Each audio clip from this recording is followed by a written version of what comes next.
Biz girişi biraz Halepçe katliamının yıl dönümü olması nedeniyle biraz böyle yaptık ilk oturumda, ama bir yanıyla da haftanın öne çıkan başlıklarından birinde tabii ülkede devam eden barış ve demokratik toplum sürecine ayırdığımız bir çerçevemiz var. Kuşkusuz ki bazı gündemler içerisinde belki tartışmayı bir yana bırakabiliyoruz ya da belki de takvim bize bayramdan sonrayı gösterdiği için o kısma, o döneme bırakıyoruz, ama size şunu soralım öncelikle. Hemen hemen herkesi bayramdan sonra işaret ettiği bir takvim var. Daha önceki süreçleri de hatırlayalım. Tam da ikinci aşamaya geçişin yol haritası ortaya konulurken. İvedilikle atılması gereken bu pratik adımlar neler olmalı diye soralım, takvimde yer alması açısından.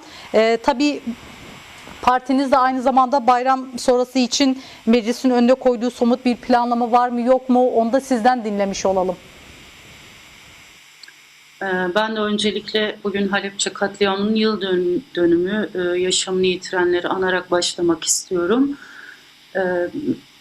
Ya sürece ilişkin aslında tabii ki çok kritik, aslında olağanüstü koşullardan geçiyoruz ve kritik bir süreçteyiz. Biz öyle görüyoruz, öyle değerlendiriyoruz.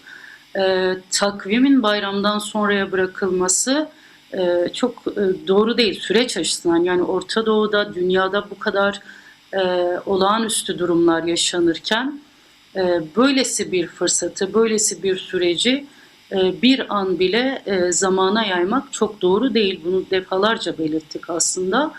Geldiğimiz aşamada bayramdan hemen sonra mı olur, ne olur bilmiyorum açıkçası. Çok net, somut bir program, bir takvim yok henüz, ama beklentiler var. Yani olması gereken planlamalar söz konusu. Yani geldiğimiz aşamada iki nokta bizim açımızdan önemli. Biliyorsunuz 27 Şubat birinci yıl dönümüydü sürecin ve yeni bir aşamaya geçiş olarak ifadelendirildi Sayın Öcalan tarafından. Biz de öyle görüyoruz ve bunun için öncelikle Sayın Öcalan'ın, Kürt Halk Önderi'nin koşullarının değişmesi gerekiyor. Yani İmralı cezaevinde o koşullarda sürecin esas muhatabı olan Sayın Öcalan'ın mevcut haliyle bu süreci götürmesi beklenemez. Yani bizim açımızdan esas sorunlardan, yani çözülmesi gereken konulardan biri budur. Bazı tartışmalar yürüyor ama özgür çalışma koşullarının yaratılması gerekiyor. Nasıl ki herkes sürece dair, sürecin muhatapları bir şekilde istediği herkesle temasta bulunabiliyorsa bunların başında Sayın Öcalan'ın da gelmesi gerekiyor ve özgür bir şekilde, rahat bir şekilde iletişimde olabilmesi, koşullarının süreci götürmeye uygun hale getirilmesi gerekiyor. Bu zaten olmazsa olmaz bir durumdur. Eğer bu haliyle devam ederse olası değişiklikler, olası düzenlemeler de çok bir anlam ifade etmeyecektir. Çünkü bu süreci sonuca götürecek olan, bu sürecin esas muhatabı olan ve bütün bu zor koşullarda elinden gelen her şeyi yapan Sayın Abdullah Öcalan'ın mevcut haliyle bu süreci götürmesi beklenemez, doğru da değil, etik de değildir. Bir diğeri yine hukuki düzenlemelerdir. Yani anayasal düzenlemelerin olması gerekiyor. Yine 27 Şubat'a dönersek orada vatandaşlık tanımından bahsetmişti Sayın Öcalan. Vatandaşlık tanımının güncellenmesi gerekiyor. Yani vatandaş nedir, kimdir, nasıl olmalı konusunu mevcut haliyle değil, orada geçen haliyle değil, yeniden güncellenerek tanımlanması gerektiği. Bu çok önemli çünkü bu eşit yurttaşlığı beraberinde eşit yurttaşlık haklarını da beraberinde kapsayacak olan bir maddedir. Yani vatandaşlık tanımının güncellenmesi demek birçok noktanın da değişmesi demektir. Anayasal düzenlemelerin mevcut sürece uygun olması gerekiyor. Tabii özel yasalardan bahsediliyor. Özellikle PKK'lilerin işte silah bırakan PKK'lilerin demokratik siyaset alanında siyaset yapmaları açısından bazı özel yasal ya da geri dönmeleri açısından öyle diyelim bazı özel yasaların geçmesi gerekiyor. Bu yasalara ilişkin beklentiler var. Yani o özel yasaların kapsayıcı olması, işte kategorize etmemesi vesaire bunlara dair de beklentiler var. Bunların yanında aslında herhangi bir yasal düzenleme yapılmadan bir an önce bugünden yarına yapılabilecek şeyler var. Birincisi kayyumların geri gönderilmesi, yani kayyum uygulamasının sona ermesi. Bir diğeri işte AYM kararlarının uygulanması, hasta tutukların serbest bırakılması, yine infazı yakılan tutuklular var. Onların bir an önce serbest bırakılması, yani herhangi bir yasal düzenleme yapılmadan aslında mevcut yasaların yürürlüğe girmesiyle olabilecek birçok durum var. Bunların bir an önce hayata geçirilmesi. Biri diğerinin önünde engel değil tabii ki.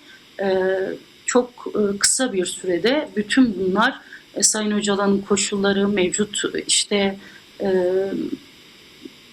AYİM Anayasa Mahkemesi kararlarının yürürlüğe konması, yasal düzenlemelerin yapılması ve yine özel yasaların çıkarılması meclisin hızlı bir şekilde aslında görevini, sorumluluğunu yerine getirerek yapacağı çok kısa bir sürede sonuç alınacak durumlardır. Zamana yayılması çok şey değil. Yani süreç açısından baktığımızda, süreç açısından değerlendirdiğimizde işte Suriye'de, İran'da yarın Türkiye'ye sıçrayabilir, farklı durumlar gelişebilir, Orta Doğu'da yaşanan durumlar açısından.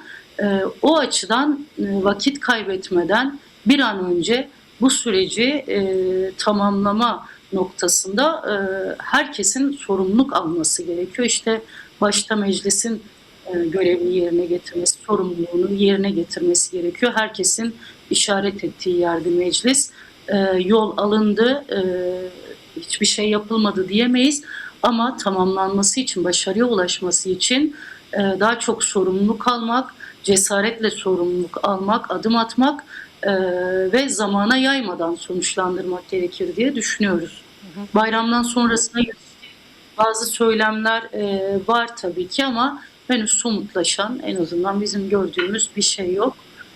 Böyle belirtebilirim. Bu sürecin kendisini konuşurken bazı başlıklardan da aslında farklı işlemediğini ya da bağımsız işlemediğini söylüyoruz ki bunlardan bir tanesi bugün Rojava'da yaşanan gerçeklikler. İran içerisinde bulunduğu savaşın kendisi, halklara yansıması bir bütün. Ama bir yanıyla da ortaya konulan bir modelin kendisi de var ki kaldı ki Kürt Halk Önderi Abdullah Öcalan'ın önerdiği bölge açısından, yani burası açısından önerdiği, belki de tüm Orta Doğu'yu da genelleyebiliriz. Demokratik siyaset, toplumsal örgütlenme ve hukuki mücadele modeli var. Bugün tam da Türkiye siyasetine ve halklara nefes aldıracak bir model olarak karşımızda duruyor diyebilir miyiz? Çünkü bir yanıyla da bugün ülke gündeminde yaşanan tüm bu sorunların kaynağında aslında bunların olmayışı da yatıyor. Siz neler söylersiniz?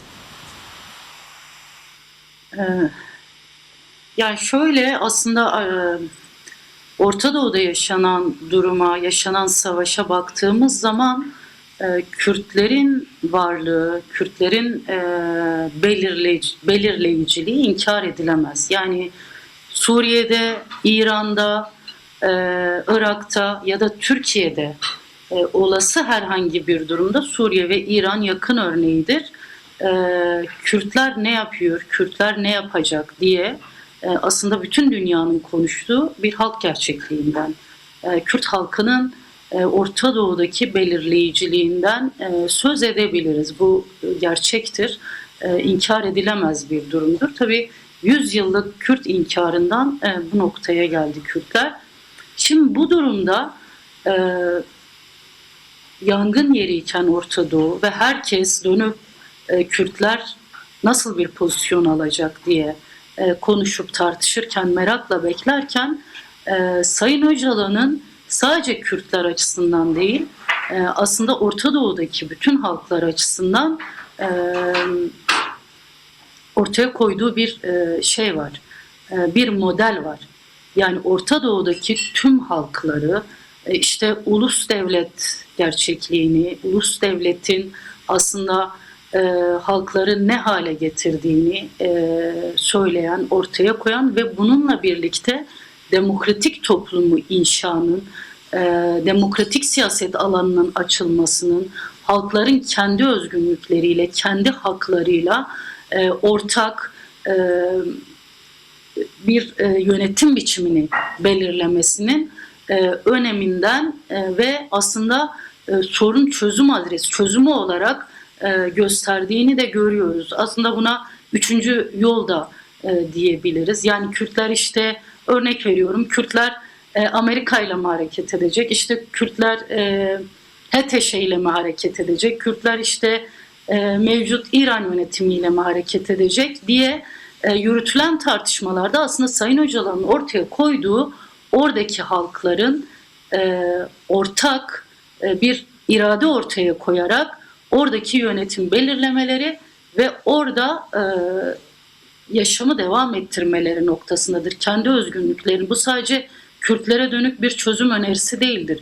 Kürtlerle beraber diğer halklarında, bütün halklar aynı şeyle karşı karşıya, asimilasyonla, soykırımla, inkarla karşı karşıya ve halkların kendilerini koruyarak, özgünlüklerini koruyarak, yönetim içerisinde ortak yer alarak bulundukları yeri yönetmelerinin aslında tek çözüm olduğunu, halkların iradesinin belirleyici olması gerektiğini ortaya koyuyor. Bunun dışında da herhangi bir müdahale, herhangi bir farklı bir yaklaşım çözüm getirmeyecektir. Yani ne halklara ne de mevcut yönetimler açısından bir faydası olmayacaktır. Böyle görmek gerekiyor, böyle değerlendirmek gerekiyor. Yani Orta Doğu'daki bu kaostan çıkışın yolu halkların eşit yurttaşlık temelinde bulundukları yerde yönetimde, işte kararda söz sahibi olmaları ve birlikte süreci yönetmeleridir, süreci götürmeleridir. Halklarına yansımasını biraz da konuşalım. Bu üçlü model önerisinin belki de buradaki halklara, buradaki sürece göz önünde bulundurduğumuzda yansımasının nasıl olacağını öngörmek mümkün. Bu biraz aslında buradaki halkları da biraz daha nefes aldıran bir yerde durmuyor mu? Hem demokratik siyasetin önünün açılması, gerekse de toplumsal örgütlenmenin önündeki engellerin ortadan kaldırılması, yine verilen hukuki mücadelenin aslında doğru temelde tartışılıp doğru bir düzleme götürülmesi kısmı var. Aslında Kürt Halk Önderi Abdullah Öcalan'ın önerdiği bu üçlü başlık da aslında biraz da bu sürecin ortaya koyduğu sorunları belki de bertaraf edecek olan bir önerme aynı zamanda. Bilmiyorum, katılır mısınız bu noktada, ama biraz temelinde bu başlıkların yattığını da söylemek mümkün, çünkü sorunların kendisini göz önünde bulundurduğumuzda. Evet, yani Türkiye açısından baktığımızda aynı şey aslında. Yani Türkiye'de demokratik siyaset alanının açılması gerekiyor. Temelinde aslında esasında bir yönetim sorunu var. Ulus devlet gerçekliği var ve bunun karşısında halkların karşı karşıya kaldığı durum var. Şimdi bir silahlı mücadele sona erdi. Silahlı mücadelenin sona ermesi demek Kürt sorunu açısından bir sorunun bitmiş olması demek değildir. Bunun için bazı düzenlemelerin yapılması gerekiyor. Bu düzenlemelerin yapılması demek beraberinde aslında hem Kürtler açısından hem Türkiye'deki diğer halklar açısından siyaset alanının açılması, işte örgütlenme alanının açılması ve bununla beraber aslında yeniden toplumu hep birlikte inşa etmek. Bu bütün halklara aynı zamanda Türkiye bir bütün olarak değerlendirdiğimizde nefes aldıracak bir çözüm önerisidir. Bu sadece yani Kürt sorunu bağlamında değerlendirmemek gerekiyor. Bir iktidar sorunu var, bir yönetim sorunu var, bir ulus devlet sorunu var. Bunu böyle görmek gerekiyor ve yoksullukla, ekonomik krizle, işsizlikle, kadın katliamlarıyla, birçok boyutuyla birlikte değerlendirmek gerekiyor ve bütün bunların aslında çözüm modelini işaret ediyor Sayın Öcalan. Bunların bir kısmı hukuki yasal düzenlemelerdir. Bir kısmı toplumsal mücadeledir. Toplumsal mücadelenin büyümesidir. Bir ayağı işte örgütlenmenin genişlemesidir. Bütün işte Türkiye'deki sol, sosyalist bütün örgütlerin aslında aynı zeminde buluşup bu mücadeleyi yükselterek bu süreci bir noktaya evriltmesidir. Birçok yönüyle ele alıp değerlendirebiliriz. Ama şöyle bir durum var. Yani Esengül arkadaşımız da değindi kısmen. Türkiye'de iktidarın yaklaşımlarından kaynaklı hem sürece güvenmeme, hem iktidara güvenmeme, aslında esasında iktidara güvenmeme ve bunun mevcut sürece de yansıyan durumları, yansıma biçimleri var. İşte bir yanıyla Kürt sorunun çözümü konuşulurken diğer yandan operasyonların devam etmesi, işte muhalefete dönük baskıların devam etmesi, halen Demirtaş'ın, Figen Yüksekdağ'ın, işte İmamoğlu'nun cezaevinde oluyor olması, yani süreçle beraber aslında iktidarın özellikle muhalefete dönük baskısı, yaklaşımı bir noktada bir güvensizliği de beraberinde getiriyor ve bu o toplumsal mücadele, toplumsal olarak aynı yerde durma, mücadeleyi yükseltme anlamında biraz geri planda durma, yani geride kalma noktasında maalesef ki yaratıyor. Biraz mevcut durumda en azından bu durumu yaşıyoruz diyebiliriz. Ama Sayın Öcalan'ın ortaya koyduğu ya da süreci değerlendirirken biz şöyle değerlendirdik her zaman. Evet, bir yanıyla Kürt sorunun demokratik çözümü, ama bununla beraber de Türkiye'de ekonomik sorunlardan tutalım sayabileceğimiz birçok sorun var. Bunlara dönük mücadeleyi devam ettirmek, birlikte mücadele etmek ve mücadeleyi yükseltmek noktasında da görev ve sorumluluğumuz var. Yani toplumsal mücadeleye ara vermemek ya da işte bir süreç var, bakalım ne olacak, neler konuşuluyor, neler değişecek noktasında seyirci olmamak gerekiyor. Yani biraz iç içe gidecek bir süreç. Hukuki yasal düzenlemeler de bununla alakalıdır. Sayın Öcalan'ın koşullarının değişmesi de, düzelmesi de bu mücadeleyle beraber olacak şeylerdir. Yani bir noktada da mücadeleyi büyüterek devam ettirmek gerekiyor. Hani bu noktada Pekke'nin işte silah bırakması ya da işte 27 Şubat'tan bu yana devam eden sürecin olumlu artı yönleri var. Bunları sayabiliriz. Ama mevcut haliyle ciddi anlamda bir kriz var, ciddi anlamda bir kaos var Türkiye'de. Bunu değiştirmek, bunu değiştirip dönüştürmek de yine bizlerin görev ve sorumluluğudur. Bu noktada da önümüzde çok iş duruyor diyebilirim.